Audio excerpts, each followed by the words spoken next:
মেয়েটা দৌড়ে দৌড়ে বাসটা ধরল। একটুর জন্য বাসটা পেল। ওই বাসটা না পেলে 1 ঘন্টা পর আবার বাস। আসলে বাসগুলো যে কখন আসে কখন যায় তারই কোনো ঠিক ঠিকানা নেই।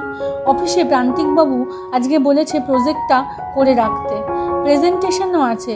কিভাবে নিজেকে আর প্রজেক্টটা প্রেজেন্ট করতে হবে সেটাও একবার দেখিয়ে দিতে হবে।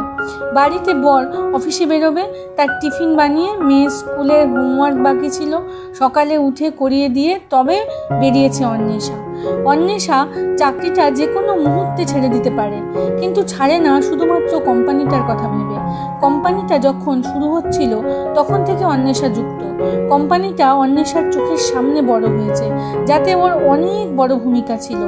এতদিন প্রান্তিকবাবুর বাবা কোম্পানিটা চালাতো, এখন প্রান্তিকবাবু দেখেন।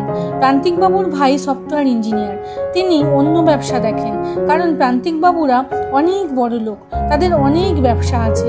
প্রান্তিকবাবু সফটওয়্যারের ব্যাপারে কিছুই বোঝেন না, যা বলেন বেশিরভাগই ভুল। তাই ওনার ইনস্ট্রাকশন অনুযায়ী কাজ করতে গেলে সব ভুল হয়ে যায়। এদিকে ওনার ভাই মিষ্টির ব্যবসাটা দেখেন, সফটওয়্যার ইঞ্জিনিয়ার হয়ে মিষ্টির ব্যবসা ঠিকমতো সামলাতে পারেন না।